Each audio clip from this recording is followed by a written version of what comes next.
context. So early in our careers, uh, I was Tremaine's editor at Huffington Post back when it was Huffington Post. Tremaine was always running around reporting these stories, um, and he had to like run about me. We'd be like confab and whatever. I remember when he came to me when his now 13-year-old daughter when he was expecting. It was wild. It's like a lifetime ago. But I distinctly remember it was 2012, and you came to me with this idea of this. You're like, I don't know what it is, but I have this thing I want to follow. It's the sort of long tail of violence, right? The cost, you call it the cost of a single bullet, right? All the sort of psychic costs and the economic costs and the way that spirals out in the community. And in the intro of this book, you talk about how you were working on that very idea when, at the age of 37, 38, you had a massive heart attack. The doctors called it a widowmaker. And that changed the way this book went. And you sort of did some activation of your own life to see how you got to this place where you were carrying the way this book went. And you sort of did some activation of your own reporting life about Black Death, frankly. So can you talk about like how this, first of all, talk about, if you don't mind recounting, I'm sure you've done it a million times, but this massive cataclysm in your life when you had this medical incident and how it changed both the trajectory of your career and also changed the focus of your reporting. So I know you're not trying to age either one of us, but we actually met in 2006. That's right. That's right. At the New York Times. That's right. Yeah. I was reporting the New York Times, and you were a I was an desk assistant. That's right. right. Yeah, that's right. Yeah. And then years later, he's the boss dog, and I got to run my story about him. Yeah, thank you, first of all, Gene, for being here, man, having this conversation. It's always that much more meaningful when you're in conversation with people that you actually know. And so, brother, thank you very much. Appreciate you, bro. Thank always. So many years ago, when I was an intern at the Philadelphia Daily News back in 2000. We're both Philly dudes, by the way. Just yeah. Back in 2003, I was on a story about a young man who was shot during a robbery attempt in Southwest Philly. They were trying to rob him for his Allen Iverson jersey and shot him in the back of the neck. He was 17 years old, shot by some teenagers around the same age. And I made my way into his hospital room, and I expected to find a young man that was broken, right? And in some ways he was. Physically, he was broken. But emotionally and spiritually, he had this buoyancy about him and a big smile on his face. And he told me about his dream of walking again and his dreams of playing basketball again. And he believed, like in every part of his soul, that he would indeed walk again. And there was this one moment when I look across his bed and I catch eyes with his mother, and there are like tears welling up in her eyes and tears welling up in mine, like a knowing look that he would never actually walk again. But then after that, she started talking about the actual cost it would take just to get him home, right? So he needed a new wheelchair. He needed a new ramp, a ramp to the North Philly brownstone. The doors needed to be widened. You need to have special outlets for his breathing machine. And so this idea of, on one hand, certainly the cost is mobility, the cost of a future that everyone would have hoped for him, but then there were actual literal costs. And in that moment, I started to think about, like, people don't care about the Kevin Johnsons of the world necessarily. Young Black men in particular from North Philly or Baltimore or Chicago or DC, right? It's garden variety to a lot of people, the manner in which our bodies are torn apart by violence and death, right? But I said, maybe this would be the perfect pill in applesauce, that we're all paying a price. And so I wanted to track the cost of a bullet and track a gun and follow it. And everywhere I went, I was trying to have this conversation with editors, and it just seemed too much, too big. Even brought it to you, I said, man, I got this idea. And many years later, I finally got the idea for a book that was going to be called $1 Million Bullets, right? The true cost of gun violence on Black life in America. And so I got the book deal in 2015. And then in 2017, had a heart attack at the age of 38 and almost died. And in this existential moment of trying to understand how I landed there, and my then 5 turning 6-year-old daughter was saying, like, Daddy, how'd you almost die? Like, what happened? And I really had to wrestle with what was actually bearing down on my heart. And what it was carrying around all these stories of death and violence and survival and packing them all away and never finding a real healthy way or practical way to break those things down. Like in those early days, around the time I met Kevin Johnson, I literally had a police scanner over my shoulder at my desk. And I would hear certain numbers being called, and I would run out to the scene. And then without question, I would find somebody look just like me. And I was early 20s then. Find a young brother shot dead who looks just like me, and seeing the pain in his family's eyes, his mother, his brothers, the dad, the cousins, and I'm seeing that anger bubbling up, and imagining that same sense in my own family had something happen to me. And as you know, as a journalist and other journalists in this room, it's like when you don't have ways to process it, you get dark humor, you drink, you work even harder, you pour yourself further into the work, but still never unpacking what it is you're carrying. And so in those early weeks, turn months, turn days, and it was a journey of recovery. Like my left anterior descending artery was like a 98% blockage. Some soft plaque had broken off and a clot filled its place. And so there was the physical, like trying to get better, running and getting myself. Fortunately, I'm a former athlete. My heart was strong. It was just the artery. But there was the emotional part of every single night thinking like, is tonight the night I'm gonna die? Literally every night. And even when I was out of that, first day, first week, first month, when I started traveling for work again, and I'm by myself, right? And at the same time, my daughter is asking me these very curious, very honest questions. And so it forced me to really reconcile with what it was. And it was the trauma of what I had been experiencing. What did you tell Nola, your daughter? What did you tell her about? Well, the first part was like, my artery got clogged, like a pipe would get clogged with gunk and hair, and blood couldn't flow anymore. And that's why daddy's heart, almost broke. But then as she got a little older and the trajectory of the book started to shift, talking about what happened to our family a long time ago. And so I grew up with the stories of my grandfather who was murdered in 1976. My grandparents had an apartment in Camden, New Jersey. And some guy came to rent the apartment, left a deposit of $160, and then just disappeared for like 10 weeks. And so when he finally came back, he was asking my grandfather, what's up with the apartment? And my grandfather, I'll see you in court, right? It's non-refundable. He came back and shot and killed my grandfather, the father of 8 children.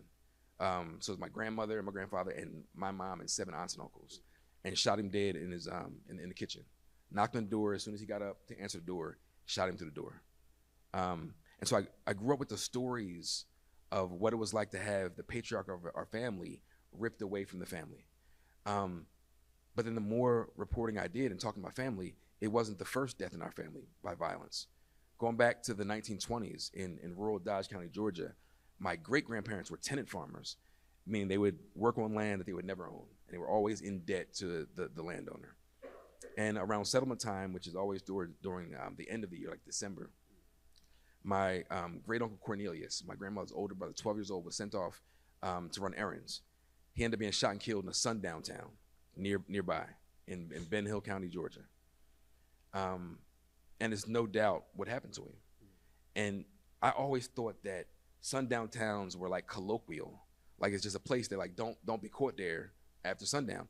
But reporting and researching the actual history of this town, which was praised across the country because this was the first town in America that was founded by Union and Confederate veterans who came together after the war in a grand show of magnanimity. And here they are, so like working together, even so far as that they named all the streets, the cross-section of the streets, after Confederate and Union heroes, right? But they also came together behind white supremacy. And the New York Times at the time wrote a story about this place and quoted and said that they've handled the Negro problem the way no other city could, right? And they quoted the people of the town, the white men, who were posting up flyers that said, if you want this to be a town for niggers, let them have it. If not, meet us in the town square at 7 o'clock to vote. Wow. So this is where my grandmother's 12-year-old brother was murdered. They joined the Great Migration shortly after that, landing in Philly first, then South Jersey in the 1950s. Another of her brothers is killed by a state trooper. The headline the next day is, trooper's gun kills youth, right? Eerily similar to Mike Brown and all these kind of real mysterious kind of deaths that we just happen to find ourselves Trooper's in. gun. The trooper's, it was just a gun. It was just a gun. And then my grandfather in 76. And then my stepbrother in 96 was shot in the back of the head in Camden by a girl. And then in the early 2000s, I had a cousin who was murdered in Lang City. And his brother ended up being locked up on an attempted robbery turned murder. And so it's one thing, the weight of what I was carrying as a witness to such violence. But then there was something almost preternatural about what I was carrying, right? The residue from whence we came. and have never been able to fully shake off. And so all of that and the reckoning with that and the wrestling down of what it means to carry that and carry the bits and pieces, even the ones that I didn't know about, and how we were raised by my mother and how she was raised by her mother, right? And how my grandmother was raised by her great-grandparents, all under the weight of all the different forms of violent death that Black people experience. The white supremacist kind, the extrajudicial kind, the state, right? The community violence, all kind of bound together and just hoisted on our shoulders. And here we are to function. And that's long before, that's after you talk about the systemic violence, right? Long before the violence of the trigger and the bullet, there is the systemic violence that makes this ecosystem ripe for us to experience that. I mean, so that's all like, I'm wrestling with all that, trying to tell my 5-year-old daughter what happened to daddy. So in your family, I'm curious about the family lore. Like, how did you come across these stories? Were they just casually brought up, or did they like sort of come out? You know how it is. Yeah. You get to sit at the grown folks table and you start to get the understanding of the sort of the lore and mythology of the family. Like, how did you know these stories? I know obviously some of them you unearthed in the process of reporting out this book, but like, how much of it did you know just as you were growing up? The only one I was aware of was my grandfather. And you couldn't there's no way to not hear about, of course, this heroic figure of my grandfather. And they called him Big Daddy, and big, and had his green eyes, and he was just like the man by any measure. Everybody loved him. They said when he was killed, they lived in West Berlin, so there's East Berlin, New Jersey, and West Berlin, New Jersey. East Berlin is where they first moved, where it's all black, old school black baseball team, like black, that kind of black. West Berlin was the traditional white side. They had built a house in West Berlin, the white side. After he was killed, they said everybody lined the streets to show love to Horace Worthington. And so growing up, I would hear those stories of him, and there was this beautiful picture in my grandmother's living room, that sepia-toned, old school, like early 1970 something of my family. My grandparents, their 8 kids, afros, the big polyester suits, this beautiful, beautiful picture. It was a time before. And so I would sit in my grandmother's living room and look up and just see that and ask about the family. And I would hear the stories of my grandfather, but he's the only one that we talked about. And to this day, you know, my family will still, they're all in their 80s, my aunts and uncles, and they'll still cry over him to this day. So there was no escaping that story. So by the time we would have met, like 2006, right? Yeah. So you would won a Pulitzer Prize at that point, yeah, because you had been covering Hurricane Katrina and the aftermath of it. You were reporting, were you with the Times-Picayune? Times-Picayune, yeah. Yeah. So you were reporting in New Orleans, and you told me the story about being in a boat, rowing through the waters and like the bodies everywhere. And so you were reporting on Black death at scale. Were you ever making these connections between your own life? You just talk about systemic violence and systemic deprivation. I think in those early days, I was just starting to understand explicitly like the cogs of violence in this country, right? What I was doing at that point, I was still, to me, a reporter, where I was still trying to just paint the picture of Black life and death in this country, right? And put meaning on people's lives. And those stories that would only be given 2 paragraphs, I'm always overwriting. You getting 700, 800 words. Famously, yeah. No, I'm gonna tell this story. Like, bro, this gotta be 800 words. You'd be like, here go 1,800. It gotta be what's supposed to be. And so I think in New Orleans is when I first started to understand the systemic nature of the violence and the deprivation. And it's easier to focus on a place like disinvested communities in New Orleans, the violent communities, and label them as bad neighborhoods with bad people, right, with bad things happening to them. And that was the first time I started to be able to step back and understand that all these things are connected. And in fact, you can't have one without the other. And they're all functioning to some degree in service of white supremacy and keeping us almost like a cudgel beaten back into place. I was just starting to get there in New Orleans. But in New Orleans is a place I think that reflects the broad plight of Black America, the most creative, the most loving, the most honest and genuine people that cannot escape any of the violence heaped upon them and still struggling to get from under. And so New Orleans shaped me in some pretty profound ways. But it was an opportunity for me to continue to try to tell our stories in truthful, honest ways, and always trying to be, even then, to some degree, a burden bearer of our narrative, right? I always wanted to make sure that our stories were remembered and that we are more than just what happened to us in the worst moments of our lives. But you were carrying around the burden of telling these stories, right? And that is part of the sort of cumulative trauma that led to your massive heart attack. Like, after Katrina, I'm trying to imagine what it would have been like for you. Like, how were you processing that? Like in the immediate follow that. Did you ever talk to anybody about it? Like, No, did you ever? I probably needed to. I recognize now, during those early days after Katrina, I was in, and I'm always like in a pretty good mood. Like it doesn't. I'm very good at. Well, I thought I was very good at bearing and weathering, tough moments and tough times. But after witnessing all of that death and people abandoned, and the system and white people colluding against black folks in New Orleans, it stuck with me in a particular way. And I had an attitude, and I was a little more short and gruff, and that was the beginning of some real sleep problems, which I connect to all of this that I would have for years and years until the heart attack, where I really had to focus on my mental health and sleep hygiene. It was hard. And I remember coming to the New York Times after that. So they came down and like tapped me from that. And then I'm taken from being a street reporter in New Orleans and Philly and all those places, now in this newsroom, this institution of the New York Times, with all this other kind of, I don't want to stretch to say violence, but I can remember one particular time where I was working the night police beat. So I remember. So if you were a new reporter at the time, right, you had to work in a cop shop, right? So you had your earliest job would be reporting just on the police beat. So I think were y'all in the police station? Like, well, this one, well, I was there, but at first I was covering Brooklyn first. Okay. But I had to take a spin to your point as a late night rewrite and late cops, where you're just like all night long calling people. And there was a shooting like in the Harlem. So it's basically a crime beat. It's all crime. Yeah. Which it wasn't new to me. But this is just call after call. It's just to see what happened, right? And I remember it was Harlem or the Bronx, and it might have been like 2 people shot, maybe 1 killed. And my editor at the time was like, it's not 3. Like, he says garden variety. Wow. It's garden variety. If your son or brother or mother or aunt or best friend is shot and killed or wounded, gravely wounded, or like Kevin Johnson, paralyzed in a hospital bed, that's not a garden variety shooting. But it's so normalized, the way we cover it is so normalized that we can dismiss it as garden variety without even wasting any ink on it. And that was deeply disturbing to me, right? Especially given that, I've had a grandfather murdered and a stepbrother murdered, and I know what it's like to carry some of that pain and what those families are going through. And so I think that was all just a shock, just not shock, but it was like a brand new world. But it opened my eyes to the other forms of the violence that we experience, existing while black, working while black, chronicling while black, journalism while black, always with the slight of society, always a slight.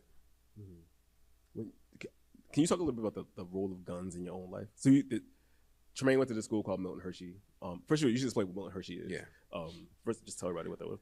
So I had the great privilege, I would say. I didn't think it was a privilege then. But the Milton Hershey School is the richest school in America. It has an $18 billion endowment, but you have to be poor to get into it. So Milton and Catherine Hershey, who were the founders of the chocolate factory, couldn't have kids. So they started a school in 1909 for poor white orphans. And so for generations, it was just that, for poor white orphans. In the 60s and 70s, they opened it up to girls and people of color. And so, when I was in 7th grade, I went. I had a stepfather who I loved, but was, a drug addict. I had my brothers who were all starting to move and shake in the streets a little bit. I was fighting. I had great grades, but I wasn't playing with it. Like, I was looking for opportunities, to fight. So I was getting in trouble. Great student, but I was getting in trouble. And a writer then, a poet then, and doing all the things that I would eventually do, but I was getting in a little trouble.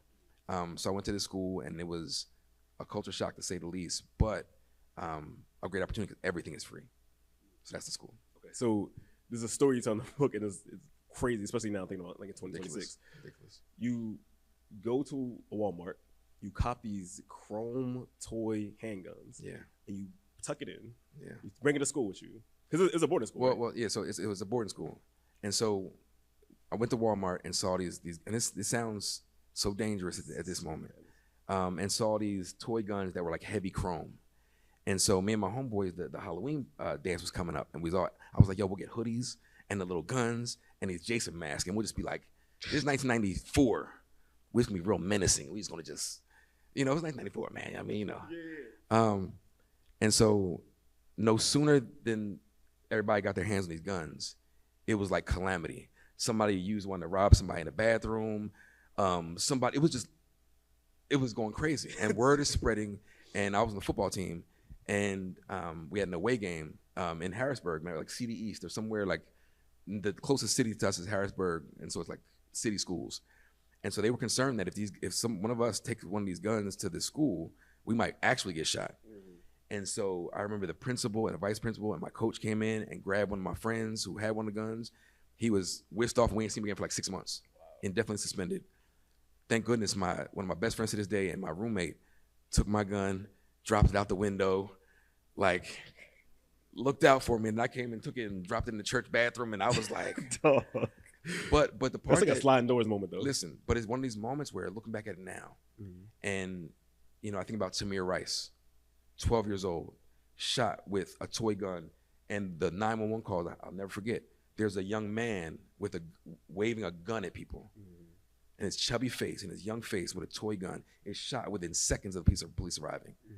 And so that it didn't even dawn on me that this could put us in danger.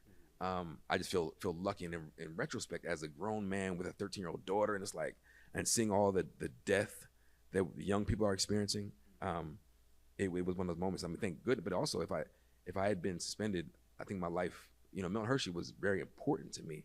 It gave me an anchor point, right? I was able to express myself. I was in advanced communication, so I spent the first 2 periods of every day for 2 years taking pictures and video and developing film, and on the TV show that we were producing, like I was doing all that kind of stuff then. And so imagining that all ending because of a toy gun would have just been disastrous. You mentioned Tamir Rice. It's like a very natural transition into this, but so when we were at Huffington Post, so I don't know if y'all know this, but Tremaine is the person who made Trayvon Martin a national story. So we were at the Huffington Post, and you hit me up. You were like, "There's something going on in Florida. I don't know what it is, but there's this shooting and it's kind of wild. I want to go down there." I was like, "Cool," and you went down there. And at that point, it was only a local story. Like you were the first national reporter down there. And then we splashed it on the front page of the Huffington Post, and then it became a national story because you were reporting. I don't even know what the question is, but can you actually just talk about how that happened? How many journalists in this room? There's some journalists? I was like, we have one in Ryan. And Ryan, you're no longer a journalist, but you'll forever be a journalist. Yeah, you can't get out of it. It's like being Catholic. So I will say the thing about the Trayvon Martin thing, just as an aside, is like I brought that up in a talk with some young dudes from Morehouse, and they actually didn't know, like, not because they're ignorant, but because it was at this point 2012, right? I mean, they would have been that's crazy. They would have been kids, right? That's you know crazy. what I'm saying? So around, I don't know if y'all remember the story of Jerry Sandusky. He was a football coach at Penn State who was molesting some young athletes. Yeah, it ended up being a huge deal. Black boys too. Black boys, mostly black boys. And so there was another coach for the Boston Red Sox who every year during spring training, when they would go down to Florida, they would use all the neighborhood boys to help them as ball boys. And this old white coach was molesting them. And so I was writing the story about that, right? About what they were going through. And I talked to folks in the community. It was a whole, I gave it the full treatment. Like we heard about Jerry Sandusky, but here's this other story out of Florida. And so there was this guy in Florida who called me and was like, man, who's a lawyer. He's like, this is a very important story, the way you're covering it. And he's like an instant fan of mine. So we would talk on and off. He would just call me with different stories. And then he called me one day and said, hey man, I got this story where there's this 16-year-old kid. All he had was an Arizona iced tea and a bag of Skittles, and he was shot and killed by this neighborhood watch guy. He's like, I'm with his father right now. Do you want to talk to him? And I was like, yeah, of course, put him on. I talked to Tracy Martin, Trayvon's father, for a good 45 minutes as they're standing there in the apartment complex where Trayvon was killed. What was that conversation like? Do you remember it? It was still raw. I mean, he had only been dead 4 days. It was early. I mean, it was literally just days later, and he was stoic and he was hurt, and you could hear the weight of the moment in his voice. I mean, his heart was broken as a father. Which, as an aside, covering these stories for so many years, we often write the fathers off, write the black men out of it, whether they married or not. We know we over-index in fathering and parenting. And so it's never been lost on me when I'm hearing the pain of the father. The mothers, which it's hard for me to even look in Sabrina Fulton's face or eyes or any mother's eyes, but that's a special kind of pain. But to hear from a father was necessary, I think, in that moment. And so I come to y'all right after that and was like, yo, this story in Florida. And no national report, there's been no national story about it at all until we published it. And we published a story every day for like 2 months. And I went down to Florida and it ended up being what it was. But I also think like it was so important to have, I think, young black men in particular, so that I'm the first national reporter doing it. And then a young Ta-Nehisi Coates starts writing about, I think for Slate. Slate? Slate, I think it was Slate. And then having Charles Blow, who was one of the OGs at the time, writing about it. Because we could all see ourselves, not to say we cover stories differently otherwise, but to see a narrow young black boy shot down and described as this man, as dangerous, right? Always under the specter of violence. And so, covering that story was, it mattered. But it's also another glimpse into the kinds of violence that we face, where it's not just the community violence, and that is an issue. And we can connect all the dots for that, of all the violence of hunger and the violence of lack of access to education, healthcare, right? Certainly conversation. But the deputized vigilante kind of violence, that there are portions of our society that are deputized, right? We see what's happening now, which is a whole other conversation. And about those earliest days of the occupations across this country, when the president of the United States said with his own mouth, it doesn't matter whether it's 3 years, 5 years, or 8 years, these people are born to be criminals, right? So, anyway. What do you think we being media consumers, like need to do differently when we are metabolizing these stories? Like, what do you think we're missing? Because you've been covering these stories for your whole career now. Yeah. And you've been on the other end of it. I think the biggest, one of the biggest issues, and I think we should get young journalists early and wrap our arms around them. And like, as the Christians would say, being in something but not of it. Be in this space. Tell these stories. Don't get caught up in this daily churn, because we end up competing.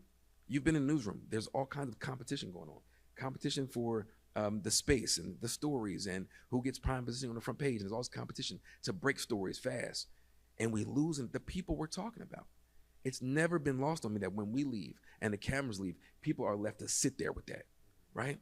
And for a journalist, especially if you don't come from any community or have never experienced this, it's just one of many. Every single day, there's a kid getting killed or somebody dying in a fire or some terrible thing happening, right? And so part reflex, I think you get numb and you scab over to it. But also it's like, it is so much bigger than the machinery that helps us print newspapers and they get to sell ads against. It's a noble calling, and we are there to reflect society and refract it in some ways, but also, as they say, comfort the afflicted and afflict the comfortable, which is part of the book. It's like, people want to point to us as if there's something inherently violent in us. If you want to understand American violence, look no further than the ecosystem that creates the environment for this to happen, and the guns themselves. Do you want to open up the questions? Or we're good now? Questions?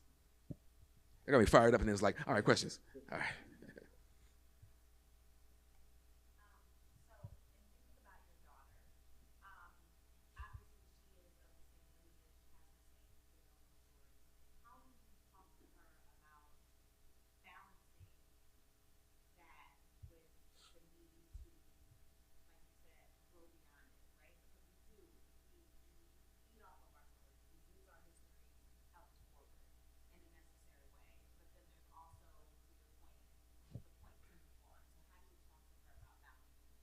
That's a great question. I think the one thing I try to be an example of every single day, one, it's like, try to be at peace as much as possible. Like recognizing what it means to be at peace, right? And slowing down and meditating and sleep, right? And sleep and sleep and sleep and rest, right? And the idea that, you can't brush things under the rug. You have to address it head on. As we know, in a lot of our families, we just pretend things don't happen. We just don't talk about it. It's too bad to talk about, right? Or we don't feel like we have the strength or courage to talk about these things. And so in writing the book and having conversations with her, it's like, point to the thing, name the thing, break down that thing, and find the actual source of it, right? I don't think not that I don't think, when I was growing up, I don't think we ever positioned or situated the violence that we experienced in the big picture. It were just these terrible things that happened to us. And so I'm hoping to show her the truth about our family and Black American families in this country, but also that like you can control your own narrative and you have agency to like be as healthy as possible. Because I think part of the issue is we've never been able to inoculate ourselves from all the stuff, right? And don't name it trauma. We don't even name it. We're starting to. But until you engage with it like that, then you can't really break it down. And so I hope that I'm been an example of that for her, even when it's hardest. Have you been to therapy?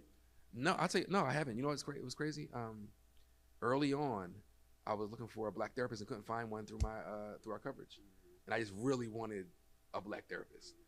And in the meantime, picked up meditation and I got back out fishing. So I'm not saying these are, if anyone's considering therapy, I hear it's great. I probably have needed it a number of times in my life. But it's no excuse. Maybe this is. I feel like I found a way to like cleanse and be healthy, and have a good sense of self. So I think it helped. But that's another part of the whole thing. Is like I couldn't find any Black therapist under my insurance. Did you find the process of writing this book and doing the excavation that is required to write a book like this? Do you find that therapeutic? I had so much clarity after the heart attack. Before the heart attack, when it was $1 million bullets, and I was sitting on people's front steps with them, and I was doing all the research and reporting, it was just weighing on me. It was just weighing on me in a way that even years and years of covering it hadn't weighed on me. But the writing of this book, and it's also more stressful than anything I've ever done. I typically, even though I hide it well, I absorb all the stress. It wouldn't really impact the way I move through the world. It just didn't. My personality is the same. But through that, I started reminding me of New Orleans, feeling a little off myself, having the heart attack, almost dying, and was like, it was such a close call. Where they say that most people that die from a heart attack die within the first hour, right? So if you don't get to the hospital within the first hour, it's likely you're most likely to die. And I had a widowmaker, right, which means your big artery is 95+% blocked. The paramedics finally came, like 20 minutes later, and it had passed by then, right? By the time they get there, they check my vitals. They're like, you look pretty good, right? Do you want to go to the hospital or not? And I said, nah, because my daughter has camp in the morning. My wife has a work trip. We toss and turn all night long. So that was about 2, 3 in the morning. I'm tossing and turning. We get her to camp. Then I go to an urgent care, and I walk in, and I tell them, and they're like, man, if you don't get to it, like, right, go to emergency now. Then I get to the emergency room, and they're looking at me like, you're so young, you look healthy. Hours go by. It's not until about 5 o'clock the next day where they say, you know what, let's run a blood test. And they find troponin, which is a protein that's released when you have heart damage. And then, even then, they say, we're gonna get you in the cath lab the next day. Wow. But then my cardiologist was like, nah, let's do it now. They go in there and find everything. So all of that to say, it was a journey. Do you remember when they found everything? Like how they explained it to you? I do. I was laying in the cath lab, and there's a big screen over my shoulder, and he's on my right, threading the thing through my vein on my wrist, and I could look up and I see all these snaking veins, and I see my heart, and it's like gray and black in different shades, and he's just talking to me, and he's like, where's your wife? I was like, oh, she's out there. He's like, yeah, you had a heart attack. He's like, I put 2 stents in there. He's like, you're a very lucky man. And I remember in that moment, had the biggest smile on my face, because I was like, your boy almost, but I made it, right? It wasn't until the next day when my mother, my brother, my sister, everybody came, and they're all in the hospital, and I made a joke to my wife. I said, you almost became a thousandaire, right? Like, you almost got a couple thousand. And then I said it, and I was like, she almost had to collect death benefits. Oh, I could almost cry. Now I broke down sobbing in my mother's arms because the reality is that I really almost died. Like, and there were, like, if I didn't get there when I did, this is the doctor said, if I didn't get there when I did, I was at the end of your blood can't, your heart can't go without proper blood for so long. And they were kicking it back. They were like, all right, we're gonna wait. And the one cardiologist was like, hey, you gonna run? Yeah, the head of cardiology. Wow. He was about to leave for the night. Wow. And he was like, you know what? Let's do it right now. Wow. So I don't know what the question was, but that was, yeah. Sorry. When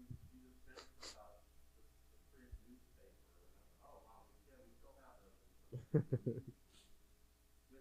kind of this evolution of media and the different short form and online and stuff, what do you think the impact is going to have on the ability to tell all the stories of history versus just shocking quick bites? And I just love your reflection on whether we're going to be able to understand things to the depth that you can cover in a book in Yeah. this century where everything's getting down to 30-second TikTok. Great question, and I think it's actually gotten harder. And so we've lost so many local newspapers that would have been trying to be very intentional about covering, the stories in their communities. We used to have two paper towns where we have all these corporations now buying up all the newspapers and then slashing and burning. These what happened to the Washington Post. We see as our attention spans are winnowing and winnowing, and so in recent years it's become the domain of prestige journalism, right? To do those stories the right kind of way, or give them the breadth and depth that they deserve, and we're losing them. And so I think it's just become harder and harder. I was having a conversation yesterday, kind of in a different kind of conversation, but about a project I was pitching with a major streamer. And she said, in all honesty, like there's so much noise that the only thing we can do is be loud. Gun violence isn't the kind of thing that people want to go loud with, right? The ache of human, it's not loud, especially in this moment, because you have to cut through all the noise of the politics. And so I think we're in really bad shape. I think it's the mechanics of journalism aren't going to help us. And when you talk to some young journalists, there are some that are mission driven, and others are drawn to the lure of that short form celebrity, right? And then we're also trying to do that too, because that's where people are reading and that's where people are getting their information. That's where young people are engaging with issues and topics. So I think we're in bad shape. Yeah, I think it's bad. Thank you.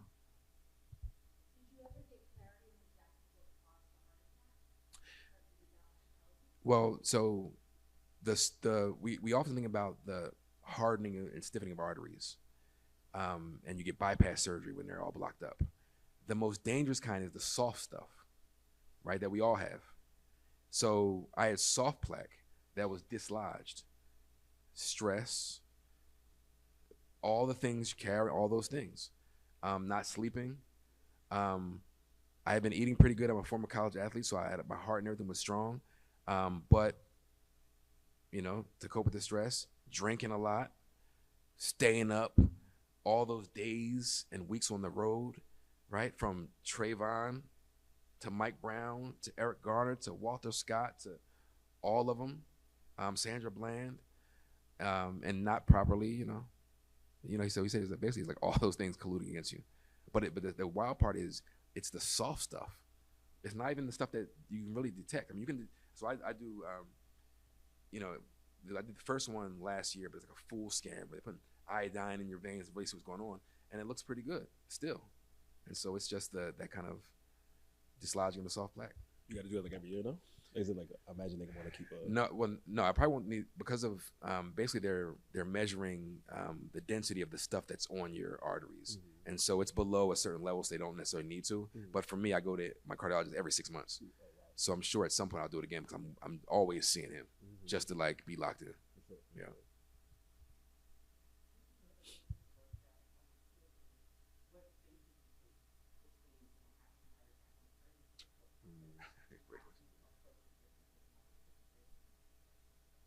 These are the best questions ever. Thank you. I didn't touch the book for maybe a year and a half after the heart attack. There was a part of me that not so subtly linked almost dying. Like I joked that this book almost killed me.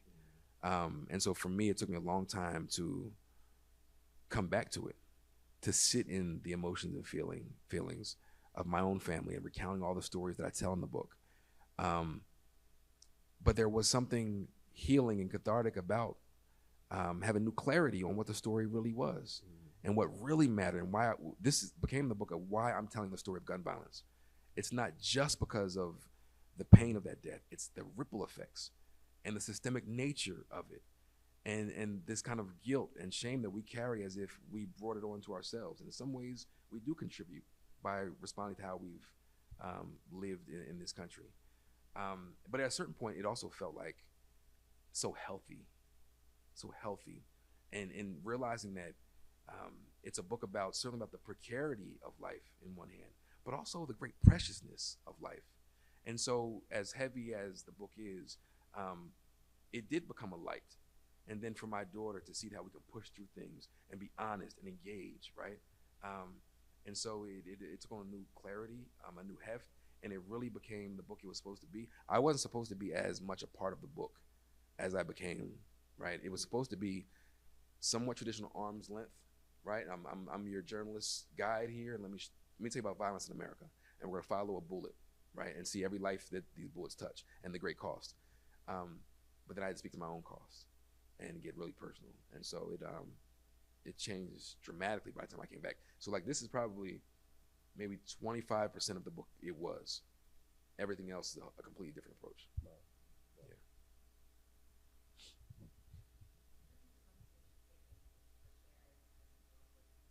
Thank you.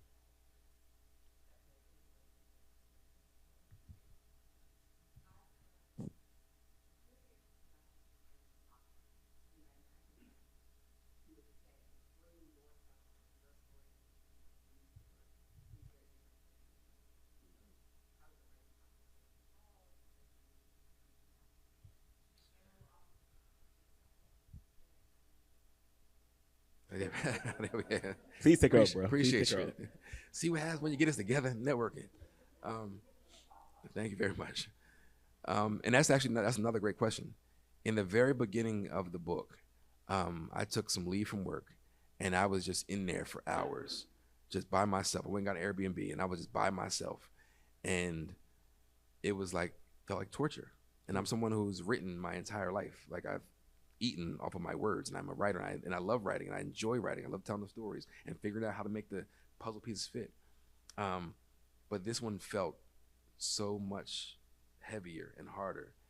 Did you have like the murder board? Like, okay, we're going. Like, did you have it outlined? Like, I had an outline, and I had a general idea of how I was going to approach it, but I was still kind of just like, I was still waiting on some other reporting pieces also. Initially, I was trying to do this thing. I'm not going to get into all that, but I was trying to do a certain kind of thing with the book to tell a story that didn't end up panning out. But by the time I came back, and I would say the last 2 years, I got locked in, and what works best for me is incorporating the writing into my everyday life. That works. I'm a task oriented, just the same way I was in the newsroom. Whereas I got to knock this story. I'm gonna have my lead done by the end of this day. I'm gonna have the first half of the story done the next day. The third day, I'm gonna go back, and I started doing like that. And I discovered something called the Pomodoro method. Have you heard about the Pomodoro method? This is how I write all my scripts. Yes, absolutely. So those of you who don't know, Pomodoro it's Italian for like tomato. There are these alarm clocks, and they're round. And the method requires you to set it for 20 minutes. You'll work for 20 minutes, take a 5-minute break. That's a Pomodoro. You do that 4 times, and then you get a half an hour break. Locking in like that changed my entire, you're so active, and you want to keep going, but you're like, I'm gonna give myself 5 minutes. Take a drink, get some water, to the bathroom, that walk around. Changed everything because I was locked in and I was focused. But more so, I just knew the story I was telling now.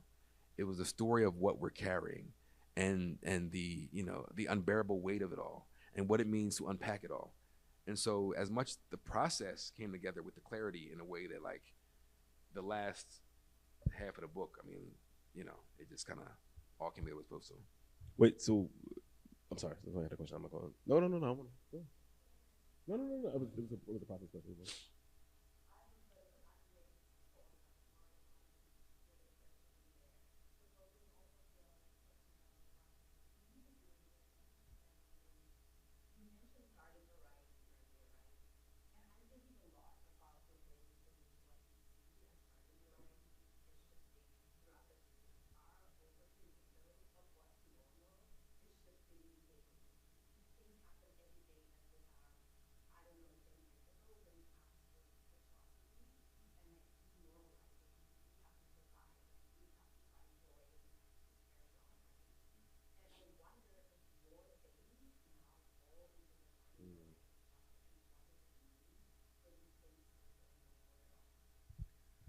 That's a great question. I started probably 5 years ago. Time is flying. That was the pandemic. A little more than 5 years ago, I stopped sharing video of Black people or people getting killed. by police. And I just stopped it because I feel like I'm seeding. It's one thing to talk about it and what it means, but I wanted to stop sharing that. I just didn't want to keep seeding everyone's spirits with that. But I think to your point, it's like with short form video and Instagram and TikTok and all these videos, we're entertaining ourselves with more and more death and murder and violence. And then we just keep scrolling this endless stream of it. And so I think it's not only ruining our attention spans, but it's normal. And we are already a society that entertains ourselves with murder. And I think it's making it more so. I think it's yeah, I don't think there's any coming back from it, honestly, and it's frightening. I want to piggyback on this. So my wife is a photojournalist. She's a photojournalism ethics person, and so she always talks about this idea that like the argument you hear about like, oh, you got to bear witness, you got to show the bodies, right? And her thing is always like, you only see certain bodies, right? You would never see the bodies of the children who killed at Sandy Hook, right? You would never see that, right? But you will see we have a visual language around dead babies in Gaza, right? Like there's a kind of like ignoring that happens to a certain kind of death, right? And the argument is always that if you show it, then people will understand. But she's always arguing that what it actually is doing is callousing us to a certain kind of, right? Like there's a kind of reverence for a certain kind of death, right? And a kind of normalizing of different kinds of death. And I think about that all the time because, like you said, we are now living in this world of this sort of endless scroll, right? In which we just come across certain bodies are very, very legible and visible to us, right? And other bodies we never see. And there's something in there that is about implicit in that is a sort of sense of respect, right? That certain bodies are not about making points, right? And training you how to respect or absolutely. Disrespect. That's right. So I just wanted to. I think that's it for us. Yeah. First of all, can we get one more? I'm sorry, one more in the very back.